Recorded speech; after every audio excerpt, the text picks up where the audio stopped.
વાવ વિધાનસભાની પેટા ચૂંટણીમાં ભાજપમાંથી બળવો કરી માવજી પટેલ અપક્ષ ઉમેદવારી કરી હતી।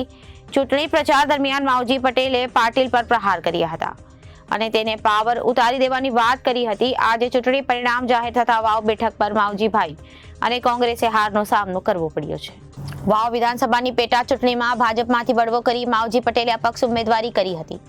ચૂંટણી પ્રચાર દરમિયાન માવજી પટેલે પાટીલ પર પ્રહાર કર્યા હતા અને તે પાવર ઉતારી દેવાની વાત કરી હતી। આજે ચૂંટણી પરિણામ જાહેર થતા વાવ બેઠક ઉપર માવજીભાઈ અને કોંગ્રેસને હારનો સામનો કરવો પડ્યો છે। ભાજપની જીત બાદ પાટીલે માવજીભાઈને ટોળો મારતા કહ્યું હતું માવજીભાઈ પાવરની વાત કરતા હતા અને ભાજપના કાર્યકર્તાઓ પાવરે તેઓને ઢોર ચાટતા કરી દીધા હતા। વાવ બેઠકના પૂર્વ ધારાસભ્ય અને વર્તમાન સાંસદ ગેરીબેન ઠાકોરને પણ મતદારોએ નકાર્યા હોવાની વાત પાટીલે કરી હતી। વાવ બેઠકની પેટા ચૂંટણીમાં ભાજપના ઉમેદવાર સ્વરૂપજી ઠાકોરની જીત થતા પાટીલે કાર્યકર્તાઓને અભિનંદન પાઠવ્યા હતા। તો સાથે ચૂંટણી સમયે ભાજપમાંથી બળવો કરી અપક્ષ તરીકે ઉમેદવારી કરનાર માવજી પટેલને ટોણ માર્યો હતો। પાટીલે કહ્યું હતું કે વાવ બેઠક ઉપર કોંગ્રેસે ભાજપના કાર્યકર્તા માવજી પટેલને ઉભા રાખીને ત્રિપાંખિયાનો જંગ કરાવવાનો પ્રયાસ કર્યો હતો। ચૂંટણી પ્રચાર દરમિયાન માવજી પટેલ પાવરની ખૂબ વાત કરી રહ્યા હતા ત્યારે ભારતીય જનતા પાર્ટીના કાર્યકર્તાઓના પાવરે માવજીભાઈને દૂર ચાટતા કરી દીધા હતા। કોંગ્રેસના જે કારનામા હતા માવજી પટેલને ત્રીજા ઉમેદવાર તરીકે ઉતારવાના તેમાં તેઓ સફળ થયા નહીં। नमस्कार। माननीय प्रधानमंत्री श्री नरेंद्र मोदी साहब के नेतृत्व में महाराष्ट्र में भारतीय जनता पार्टी के जबरदस्त जीत हासिल की है और इस जीत में माननीय मोदी साहब का नेतृत्व, उनकी विचारधारा, उनका विकास के काम और श्री अमित भाई शाह साहब का गाइडेंस, वहाँ के कार्यकर्ताओं ने मतदाताओं के साथ का संपर्क और वहाँ के नेताओं ने जो प्रवास किए उसका परिणाम महाराष्ट्र में भारतीय जनता पार्टी की जबरदस्त लीड के साथ वो आगे बढ़ी है। महाराष्ट्र में युति का जो गठबंधन था उसको 250 से भी ज़्यादा, 229 से भी ज़्यादा सीटें हासिल होती दिख रही है। उसके सामने कांग्रेस, एनसीपी और शिवसेना, उनका बहुत बड़ा उनकी हार हुई है।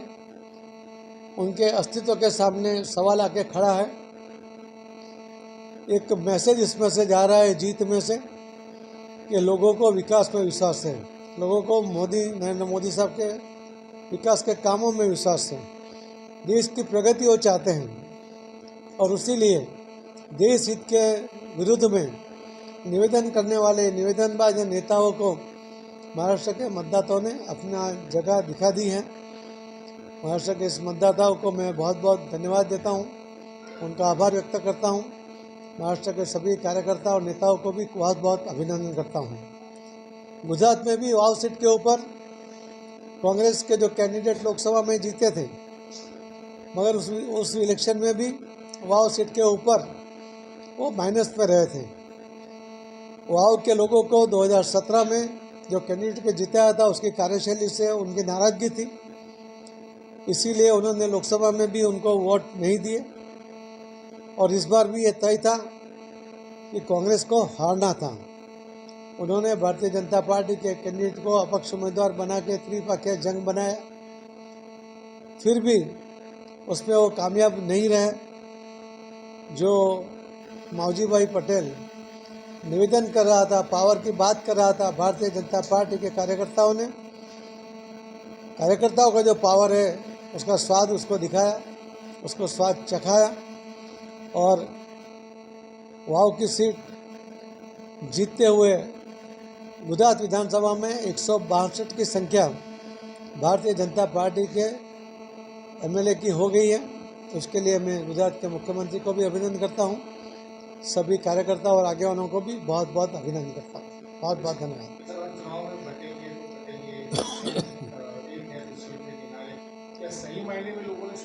माननीय प्रधानमंत्री श्री नरेंद्र मोदी साहब ने जो बात कही है वो बहुत स्वयं स्पष्ट है कि एक है तो सेफ है।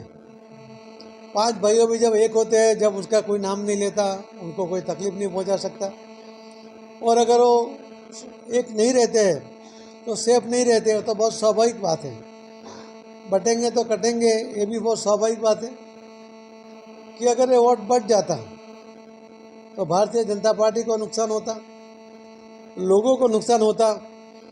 लोगों ने देश हित देखा, अपना हित देखा, आने वाली पीढ़ी का फ्यूचर देखा और इसीलिए उन्होंने बंटने के बजाय एक रहे और जो काटना चाहिए था उनको काट भी दिया।